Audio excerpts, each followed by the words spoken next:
안녕하세요. 책 읽어주는 강사 손정입니다. 제가 직장인들하고 대학생들한테 보고서 작성법, 기획서 작성법 강의 많이 하고 있는데요. 오늘은 그 중에서 어떻게 하면 그래프를 잘 그릴 수 있는지 그래프 작성법에 대해서 한번 알아보겠습니다. 자, 그래프는 우리가 작성하는 이유가 있죠. 한글 보고서든 이제 파워포인트 보고서든 우리가 그래프를 넣는 이유는 우리가 어떤 메시지를 전달하기 위해서 숫자로 된 데이터를 근거로 사용하면 더 설득력이 좋습니다. 그런데 그 숫자를 단순하게 나열하거나 표로만 제시하고 나면 그 표에서 그 보고서를 읽는 사람이 메시지를 다시 추출해 내야 되는 그런 번거로움이 있잖아요. 그렇기 때문에 사용하는 메시지에 대한 설득력 또는 근거력을 높이기 위해서 데이터를 표로 사용해도 좋겠지만 표보다는 그래프로 작성해 줌으로써 직관적으로 더 훌륭한 근거를 제시하도록 한다. 이런 목적으로 우리가 보고서에서 그래프를 많이 사용합니다. 그런데 제가 오늘 강의하고자 하는 거는 파워포인트나 한글에서 그래프를 어떻게 그리냐 이런 문제가 아니고요. 그래프를 어떻게 선택할 거냐, 어떤 데이터를 어떤 그래프로 형상화할 거냐 이런 거에 대한 얘기입니다. 우리 그래프 하면 무조건 막대 그래프, 꺾은석 그래프 이렇게 생각하지만 그래프는 그 데이터에 알맞는 그 데이터에서 전해주고 싶은 메시지에 맞는 그런 그래프 형태를 선정하는 게 중요하다. 그게 오늘의 핵심 메시지가 되겠습니다. 자, 그래서 보고서 쓰실 때 그래프 작성은 이렇게 첫 번째로 내가 수집한 데이터에서 메시지를 도출을 합니다. 그리고 그 메시지를 잘 전달하기 위해서는 이 데이터를 무엇과 무엇을 비교할까? 그리고 그러기 위해서 가장 효과적인 그래프 형태는 무엇일까? 이거를 고민하는 작업을 하는 게 이제 그래프 작성법의 절차라고 할 수 있는데요. 그러면 먼저 그래프의 종류에는 뭐가 있는지를 알아야 되겠죠. 이런 식으로 우리가 가장 많이 사용하는 막대 그래프가 있죠. 그리고 이제 막대 그래프의 세로형이 되겠습니다. 그런데 이제 막대 그래프를 이렇게 또 가로로 누일 수도 있습니다. 그 다음에 이렇게 원형 그래프를 사용할 수도 있겠죠. 그리고 막대 그래프를 항목별로 이렇게 하는 것보다 항목 하나하나에다가 이렇게 구성 요소별로 이렇게 나타낼 수도 있겠죠. 그 다음에 이런 식으로 꺾은선 그래프를 사용할 수 있고요. 이런 식으로 방사형 그래프를 사용할 수 있습니다. 그리고 그래프를 잘 가공을 해서 이렇게 매트릭스 형태로 나타낼 수 있습니다. 그래서 가로축으로 이쪽으로 갈수록 커질 때 세로축으로 이쪽으로 갈수록 커지는 거. 그래서 가로축의 요소도 커지고 세로축의 요소도 커지면 이제 이쪽에 이제 배치하게 되고 그렇겠죠. 그 다음에 이거는 어떤 형태상의 문제인데 이렇게 그래프도 이렇게 입체형으로 나타내면 우리가 만약에 이렇게 원형 그래프로 비중, 어떤 비율을 나타낸다면 이거보다 이렇게 입체로서 비중을 나타낸다면 더 잘 와닿을 수 있다는 거예요. 그래서 일단은 보고서를 작성하실 때 차트, 그래프를 쓰고 싶다. 그러면 그래프란 어떤 종류가 있나 이거를 먼저 아시는 일이 중요합니다. 그래야 내가 그때그때 사용할 수 있으니까요. 이걸 이제 알았다. 그러면 그래프로서 나타낼 수 있는 메시지의 종류는 그럼 뭐가 있냐? 이거를 두 번째로 알고 있으면 좋겠죠. 이런 게 있습니다. 그래프로는 이렇게 항목 구성을 나타낼 수 있습니다. 그 다음에 이건 이제 단순한 항목 구성이고요. 그 다음에 항목별 순위를 나타낼 수도 있습니다.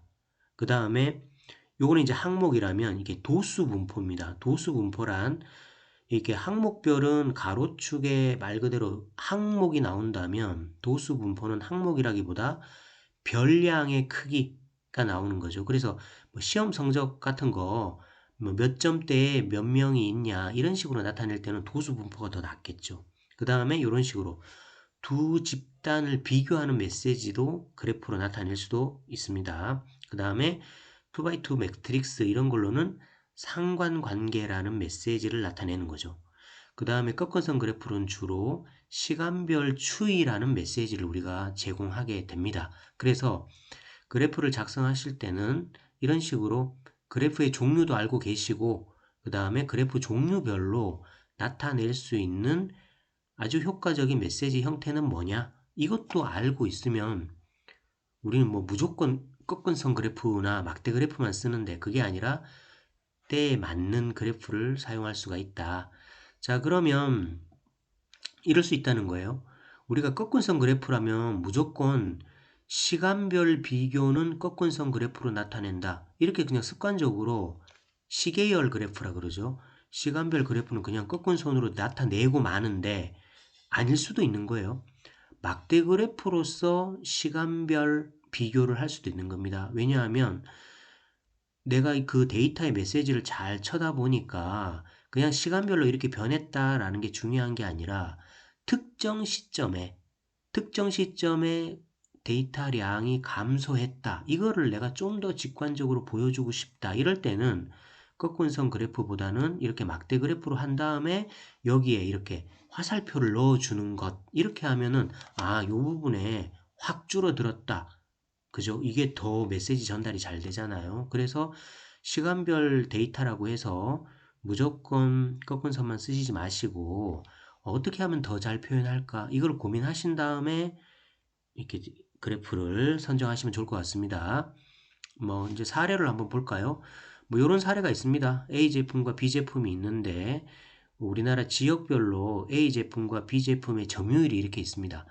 여기에서 전할 수 있는 메시지가 다양하겠죠. 그러면 나는 내 보고서에서 이러한 특정 메시지를 전하고 싶다. 그거를 먼저 선정해야 되겠죠. 그래서 만약에 이렇게 나는 그냥 A 제품이랑 B 제품이 단순하게 지역별로 각각 독립적으로 어떤 구성을 나타내고 있다. 난 이거 그냥 보여주고 싶다. 그러면 각각 이렇게 원형 그래프로만 해도 됩니다. 그죠? 근데 그게 아니라 나는 비교해주고 싶은 거예요. A 제품과 B 제품의 지역별 점유율을 직관적으로 비교해주고 싶다 그러면 이렇게 해놓으면 비교가 좀 덜 되죠.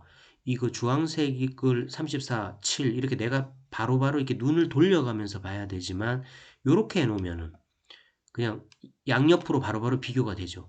파란색끼리 비교가 되고 회색끼리 비교가 되고 노란색끼리 비교가 되니까 A, B 제품의 점유율, 지역별 점유율을 직관적으로 비교할 수 있게 하겠다라면 이렇게 점유율인데도 원형보다는 막대가 낫다.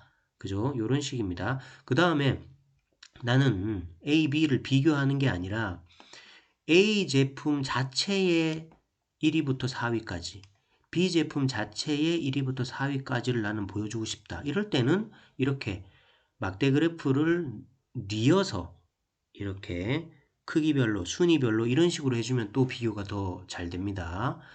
이럴 수도 있고요. 아니면 나는 AB 제품 지역별 점유율을 비교해주고 싶다. 이럴 때는 이렇게 항목을 가운데 하나만 써놓고 이렇게 해주면 또 비교가 또 더 잘 되죠. 그죠? 그래서 보고서에서 그래프를 그리실 때는 항상 이 데이터에서 내가 보여주고자 하는 게 뭔가 그 보여주고자 하는 메시지를 가장 잘 표현할 수 있는 그래프는 뭘까? 이걸 고민해서 선정하는 작업이 필요합니다. 그 다음에 이제 그래프 그리실 때는 이렇게 파워포인트나 한글에서 하게 되면 뭐 데이터라든가 뭐 점선이라든가 뭐 이런 것들, 계열 이런 것들이 이제 다 드러나잖아요. 근데 이거보다 요즘은 좀 이렇게 단순하게 이건 이제 직접 내가 그리시면 됩니다. 아니면 여기에서 이런 눈금이나 이런 걸 좀 다 지워 주셔도 되고 이거보다는 이게 훨씬 더 잘 보이고요.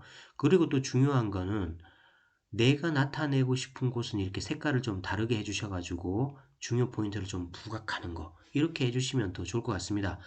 만약에 이제 그래프 그리기 실습을 한번 해보신다면 이런 식으로 할 수도 있을 거예요.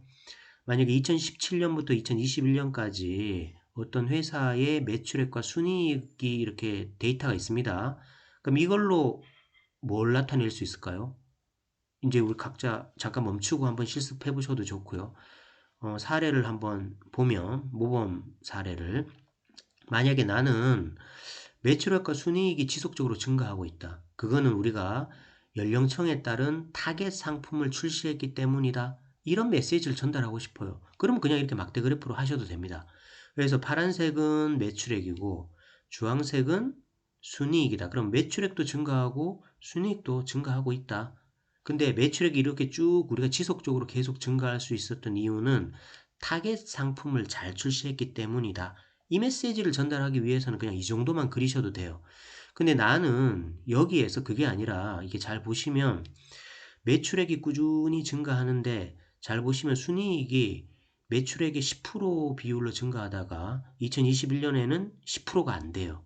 그래서 나는 요거를 좀 전달하고 싶다. 그러면 막대 그래프보다는 이렇게 꺾은 선의 기울기를 이용하면 좋겠죠. 그래서 매출액은 기울기가 이렇게 더 좋아지는데 순이익은 이렇게 기울기가 요때 와서 완만해졌다. 근데 이 이유는 뭐다? 2021년도에 우리가 마케팅 비용이 증가했기 때문에 순이익률이 감소했다. 난 이걸 보여주고 싶은 거예요. 그죠? 그래서 같은 데이터라도 내가 보여주고 싶은 메시지를 꺼내서 그거에 맞는 그래프를 선정하시고 그 중요한 부분에는 이렇게 중요 포인트를 부각하는 화살표라든지 문장이라든지 이런 거를 추가로 넣어주시면 좋을 것 같습니다. 자, 오늘 책 읽어주는 강사는 보고서 작성, 기획서 작성에서 그래프를 어떻게 사용하느냐에 대해서 한번 알아봤습니다. 오늘 여기서 마치겠습니다. 다음에 또 보고서 작성법 4강으로 돌아오겠습니다.